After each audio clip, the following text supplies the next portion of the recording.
Ever since I saw this video on yesterday, I've been wondering, how did the telephone call go?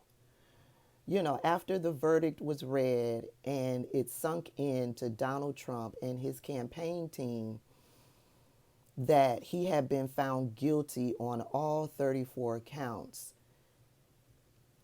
how did the telephone call go to Tim Scott?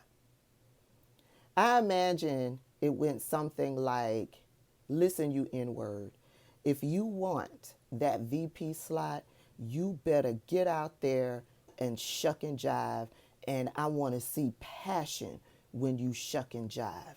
Never mind the truth, never mind the facts. If you want that job, you better shuck and jive, and you better shuck and jive hard.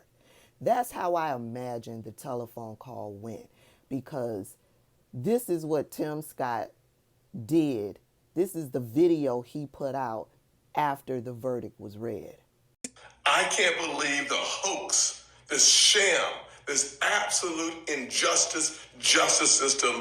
D.A. Bragg and the judge should be ashamed of themselves. This isn't just ridiculous. This actually erodes the confidence that Americans have in the justice system. Unbelievable. Unfreaking believable. But good news is coming. D.A. Bragg, hear me clearly. You cannot silence the American people. You cannot stop us from voting for change. Joe Biden's injustice, Joe Biden's two-tier injustice system, weaponizing the justice system of the United States of America against a political opponent, un-American.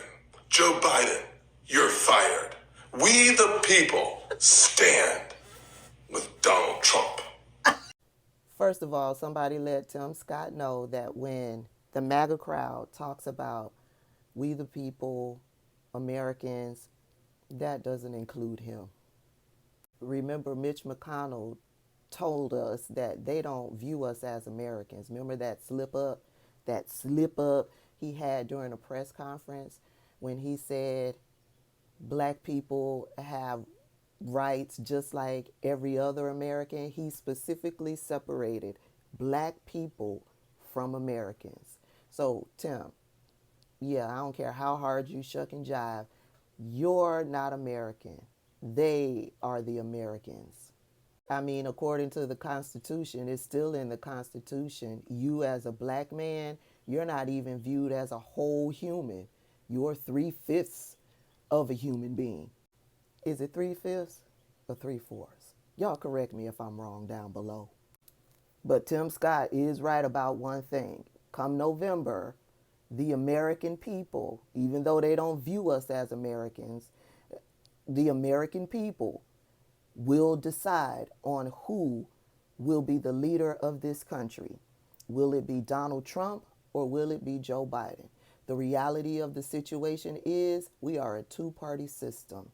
There's a third-party candidate, but the third-party candidate will not garner enough votes to win this election. It will only pull votes away from Joe Biden or Donald Trump. And being that the Republican Party finances the third-party candidates in this election, my bet is they will be pulling votes away from Joe Biden. Not voting is a vote. You choose not to vote, it amplifies Donald Trump.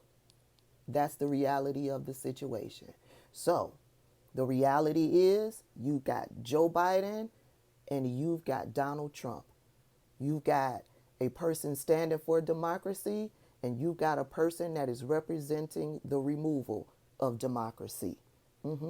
And you're faced with, are you going to vote for Joe Biden or are you going to vote for Donald Trump?